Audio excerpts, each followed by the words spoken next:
اعوذ باللہ من الشیطان الرجیم بسم اللہ الرحمن الرحیم۔ ابھی سورہ مبارکہ کا وہ رکوع ہم پڑھ رہے ہیں کہ جو آج کے حالات میں اہم ترین ہے، اس لیے کہ اس دور میں اللہ کے خلاف بغاوت کی سب سے بڑی شکل تو ہے غیر اللہ کی حاکمیت کا تصور۔ سب سے بڑا شرک یہ ہے، نفسیاتی اعتبار سے سب سے بڑا شرک، مادے پر توکل، بتوں سے تجھ کو امید خدا سے نو امیدی، مجھے بتا تو صحیح اور کافری کیا ہے۔ لیکن یہ نفسیاتی اور داخلی بات ہے۔ خارجی اور واقعاتی دنیا میں سب سے بڑا شرک اس وقت وہ غیر اللہ کی حاکمیت، جو اب عوامی شکل اختیار کر گئی، عوامی حاکمیت۔ اور اس کے بعد اس وقت کے گناہوں میں، بدعملی میں سب سے بڑا فساد جو ہے وہ سود کی بنیاد پر ہے۔ سب سے بڑا فتنہ، سب سے بڑا فساد دنیا میں جو اس وقت سب سے بڑی شیطنت ہے، جو یہودیوں کے ذریعے سے پورے گلوب کو اپنی گرفت میں لینے کے لیے بےتاب ہے، وہ یہی ہے جو سود کا ہتھ کنڈا ہے، اس کی حرمت۔ یہاں ایک سوال میرے ذہن میں کبھی کبھی پیدا ہوتا تھا کہ یہ جو پہلی آیت ہے اس کا تعلق تو انفاق فی سبیل اللہ کے ساتھ ہے، اسے پچھلے رکوع کے ساتھ شامل ہونا چاہیے تھا، لیکن بعد میں یہ حقیقت مجھ پر منکشف ہوئی کہ بڑی حکمت کے ساتھ اس آیت کو اس رکوع کے ساتھ شامل کیا گیا ہے۔ وہ حکمت میں بعد میں بیان کروں گا۔ الذین ینفقون اموالہم باللیل والنہار، وہ لوگ کہ جو اپنا مال خرچ کرتے رہتے ہیں رات کو بھی دن میں بھی، سرًا وعلانیۃ، خفیہ طور پر بھی اعلانیہ بھی، صدقات واجبہ اعلانیہ، صدقات نافلہ خفیہ، انفاق فی سبیل اللہ خفیہ۔ فَلَهُمْ أَجْرُهُمْ عِنْدَ رَبِّهِمْ وَلَا خَوْفٌ عَلَيْهِمْ وَلَا هُمْ يَحْزَنُونَ، ان کے لیے ان کا اجر محفوظ ہے ان کے رب کے پاس، نہ ان پر کوئی خوف طاری ہوگا اور نہ ہی وہ کسی حزن سے دوچار ہوں گے۔ الَّذِينَ يَأْكُلُونَ الرِّبَا، اب ربا کا مسئلہ شروع ہو رہا ہے، جو سود کھاتے ہیں۔ وجہ کیا ہے؟ اصل مسئلہ ہے اس سرپلس ویلیو کا۔ آپ کا کوئی شغل ہے، آپ کی ملازمت ہے، آپ کما رہے ہیں، آپ کا خرچ پورا ہو رہا ہے، کچھ بچت بھی ہو رہی ہے۔ اب اس بچت کا اصل مصرف کیا ہے؟ یسألونک ماذا ينفقون قل العفو، اصل راستہ تو یہ ہے کہ اس کو دے دو اللہ کی راہ میں، یا محتاجوں کو یا اللہ کے دین کو۔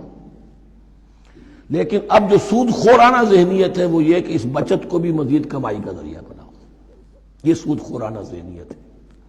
لہذا اصل میں سود خوری انفاق کا کی ضد ہے، اور یہ عقدہ مجھ پر کھلا جبکہ القرآن یفسر بعضہ بعضا، اس اصول کے تحت جب سورہ روم کی آیات کا میں نے مطالعہ کیا، وہاں یہی شکل آپ کو نظر آئے گی کہ ان دونوں کو مقابلے میں لایا گیا ہے، اللہ کی رضا جوئی کے لیے انفاق اور ربا، سود پر رقم دینا۔ وما آتیتم من ربا لیربو فی اموال الناس فلا یربو عند اللہ، جو کچھ تم دیتے ہو سود پر کہ وہ بڑھے لوگوں کے مال میں، محنت وہ کر رہا ہے اور آپ اس کی کمائی میں سے آپ وصول کر رہے ہیں اپنے اس سرمایہ کی وجہ سے، تو یہ گویا کہ آپ کا مال اس کے مال میں اس کی محنت سے بڑھ رہا ہے۔ الذی ما آتیتم من ربا لیربو فی اموال الناس فلا یربو عند اللہ، اللہ کے ہاں بڑھوتری نہیں ہوتی۔ وما آتیتم من زکاۃ تریدون وجہ اللہ فاولئک ھم المضعفون، اور وہ جو تم زکوٰۃ اور صدقات میں دے دیتے ہو اللہ کی رضا جوئی کے لیے، تو وہ ہے جو دوہرے چوہرے کر رہے ہیں، ان کا مال بڑھ رہا ہے، اس کی بڑھوتری ہو رہی ہے۔ تو انفاق فی سبیل اللہ، صدقات، زکوٰۃ، اس کے بالمقابل، اس کے برعکس ہے اپنی اس بچت کے مال کو، اور آپ کو معلوم ہے آج کی بینکنگ سسٹم کا سب سے زیادہ زور بچت کی اسکیم، اور یہ سب کا سب جو ہے در حقیقت saving bank, saving account, save کرو، لیکن سیو کرو مزید کمانے کے لیے۔ سیو جو ہے اس لیے نہیں ہے کہ اپنا پیٹ کاٹو اور غرباء کو دو، اپنا سٹینڈرڈ آف لیونگ کم کرو اور اللہ کے دین کے لیے خرچ کرو، یہ نہیں، بلکہ اس لیے کہ وہ جو تم بچاؤ وہ ہمیں دو، تاکہ وہ ہم سود پر زیادہ رقم، زیادہ شرح سود پر دوسروں کو دے اور تھوڑا شرح سود تمہیں دے دے۔ اب اس کے برعکس الذین یاکلون الربا، جو لوگ سود کھاتے ہیں، لا یقومون الا کما یقوم الذی یتخبطہ الشیطان من المس، وہ نہیں کھڑے ہوتے مگر ان کی طرح سے کہ جن کو شیطان نے مخبوط الحواس بنا دیا ہو چھو کر، یہاں عام طور پر یہ سمجھا گیا کہ یہ قیامت کے دن کا نقشہ ہے، یہ قیامت کے دن کا نقشہ تو ہوگا ہی، اس دنیا میں بھی سود خوروں کا حال یہی ہے۔ اور اگر ان کا نقشہ دیکھنا ہو تو کسی سٹاک ایکسچینج کو جا کے دیکھ لیجیے، معلوم ہوگا دیوانے ہیں، پاگل ہیں، چیخ رہے ہیں، دوڑ رہے ہیں، بھاگ رہے ہیں، وہ انسان نہیں نظر آتے اس وقت جو بھی کچھ ہو رہا ہوتا سٹاک ایکسچینج کے اندر۔ مخبوط الحواس انسان جو ہے وہ ہو جاتا ہے یہ سود خوری کی وجہ سے۔ الذین یاکلون الربا لا یقومون الا کما یقوم الذی یتخبطہ الشیطان من المس ذلک بانہم قالوا انما البیع مثل الربا۔ اور ان کے سب سے بڑھ کر مخبوط الحواس ہونے کا مظہر یہ ہے، یہ اس لیے کہ وہ کہتے ہیں کہ بیع بھی تو ربا کی طرح ہے، بیع بھی تو سود ہے۔ میں نے 100 روپے کا مال خریدا، 110 میں بیچ دیا، 10 بچ گئے، یہ ربا ہے، ربا جائز ہے۔ 100 روپے کسی کو دیے اور 110 لیے، یہ سود ہو گیا۔ بھائی کیوں ہو گیا؟ 100 روپے کی شے دے دی، یہ 100 روپیہ دے دیا، کیا فرق پڑا؟ 10 لاکھ کا مکان بنایا، 4000 کے قرضے کے ماہانہ کرائے پر دے دیا، جائز ہو گیا۔ 10 لاکھ کسی کو دیا اور اس سے 4000 روپیہ مہینہ دینا شروع کیا، یہ سود ہو گیا، حرام ہو گیا۔ عقلی طور پر یہ باتیں ہیں کہ جو سود کے حامیوں کی طرف سے کہی جاتی ہیں۔ انما البیع مثل الربا، بیع میں بھی جو نفع ہوتا ہے، ربح اور ربا، یہ میں اس وقت بیان کر چکا ہوں سورہ بقرہ کے دوسرے رکوع کے ضمن میں۔ تو یہ جان لیجئے کہ اس ظاہری سی مناسبت کی وجہ سے ان کا مخبوط الحواس لوگ جو ہیں وہ اس دونوں کے اندر کوئی فرق محسوس نہیں کرتے۔ یہاں اللہ تعالیٰ نے ان کے قول کا عقلی جواب نہیں دیا، بلکہ جواب کیا دیا؟ احل اللہ البیع وحرم الربا۔ اللہ نے بیع کو حلال قرار دیا ہے اور ربا کو حرام قرار دیا ہے۔ اب تم بات یہ کرو، اللہ کو مانتے ہو یا نہیں؟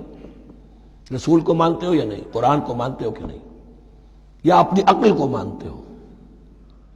اگر تم مسلمان ہو، اگر تم مومن ہو تو اللہ کا حکم جو وہ فرمائے، نہ صرف اللہ کا، جو رسول کہے،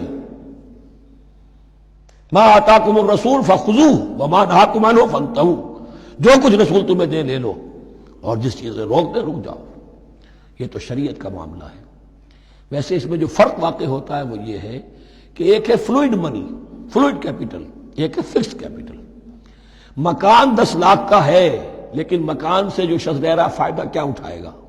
1 مہینے رہے گا نا، بس اس کا بدل آپ نے لے لیا۔ 10 لاکھ روپے کسی کو نقد دے دیے، وہ کسی کام میں لگائے گا، 12 لاکھ بھی بن سکتے ہیں، 15 بھی لگ سکتے ہیں، 8 بھی رہ سکتے ہیں۔ اس میں آپ نے فکسڈ اگر لیا تو یہ حرام ہے۔ ان دونوں میں اگرچہ عام طور پہ کہا جائے گا یہ بھی کیپٹل ہے وہ بھی کیپٹل ہے، مکان بھی تو سرمایہ کی ایک شکل ہے، لیکن یہ فکسڈ کیپٹل ہے، اس کی شکل بدل نہیں رہی ہے۔ اس مکان میں تو ایک شخص رہ جائے گا، سکنا ہوگا، اس کی رہائش ہے، یا آپ کہیں گے اس کی ویئر اینڈ ٹیئر ہے تو اس کا آپ نے بدل لے لیا، بس ختم۔ لیکن وہ جائے گا، وہ مکان آپ کے لیے رہ جائے گا۔ لیکن یہ کہ 10 لاکھ جس کو دیا نقد، وہ کاروبار کرے گا، کچھ اور کہیں لگائے گا، اس کے اندر اضافہ بھی ہو سکتا ہے، کمی بھی ہو سکتی ہے، اس میں پھر فکسڈ پروفٹ لینا یہ ہے حرام، اور ان دونوں میں کوئی مناسبت نہیں۔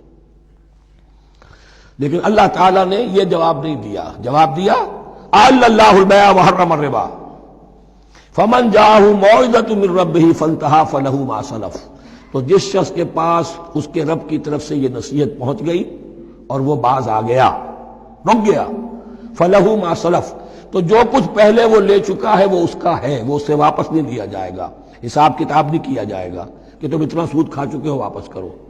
لیکن اس کا یہ مطلب بھی نہیں کہ اس کا کوئی گناہ ان پر نہیں ہوگا، وَأَمْرُهُ إِلَى اللَّهِ، اللہ کے حوالے رہے گا، معلق رہے گا۔ اللہ چاہے گا تو معاف بھی کر دے گا، اور اللہ چاہے گا تو پچھلے سود کے اوپر بھی اس کی سرزنش ہوگی۔ أَمْرُهُ إِلَى اللَّهِ وَمَنْ عَادَ، لیکن اس نصیحت کے آنے کے بعد بھی جس نے دوبارہ یہ حرکت کی، فَأُولَٰئِكَ أَصْحَابُ النَّارِ هُمْ فِيهَا خَالِدُونَ، تو یہ جہنمی ہے اور اس میں ہمیشہ ہمیشہ رہے گا۔ يَمْحَقُ اللَّهُ الرِّبَا وَيُرْبِي الصَّدَقَاتِ، اللہ تعالیٰ ربا کو مٹاتا ہے، دباتا ہے۔ اور ہمارے زمانے میں شیخ محمود احمد مرحوم نے ایک کتاب لکھی ہے مین اینڈ منی، اس میں ثابت کیا ہے جہاں جو یہ سود کا معاملہ چلتا ہے 3 چیزیں ساتھ ساتھ بڑھتی چلی جاتی ہیں۔ جتنا سود بڑھے گا ان ایمپلائمنٹ بڑھے گی، انفلیشن بڑھے گی، نتیجے میں انٹرسٹ ریٹ بڑھے گا۔ جیسے انٹرسٹ ریٹ بڑھے گا ان امپلائمنٹ مزید ہوگی، انفلیشن زیادہ ہوگی، اس سے وشس سرکل، اور اسی کے نتیجے میں تباہی ہو جاتی ہے، چھپی رہتی ہے وہ تباہی۔ وہ تو ایک ہی وقت میں بینک کرپٹ ہوگا، کوئی بینک، بڑے بڑے بینک جو ہیں دیوالے نکلیں گے، ابھی جو کوریا کا حشر ہو رہا ہے اور جو اس سے پہلے روس کا ہو چکا ہے، یہ سارا جو ہے یہ یوں سمجھیے شیش محل کی طرح ہے، اس میں تو ایک پتھر پڑے گا تو ٹکڑے ہو جائیں گے۔ ومن عاد فاولئک اصحاب النار هم فیہا خالدون یمحق اللہ الربا ویربی الصدقات۔ اللہ تعالیٰ پالتا ہے، صدقات کو پالتا ہے، بڑھاتا ہے اللہ کے ہاں۔ وہ آیت میں سنا چکا ہوں آپ کو، سورہ روم کی 39ویں آیت ہے یہ، وما آتیتم من ربا لیربو فی اموال الناس فلا یربو عند اللہ وما آتیتم من زکاۃ تریدون وجہ اللہ فاولئک هم المضعفون۔ واللہ لا یحب کل کفار اثیم، اور اللہ کو ہرگز پسند نہیں ہے وہ سب کہ جو ناشکرے ہیں اور گناہگار ہیں۔ صدق اللہ العظیم۔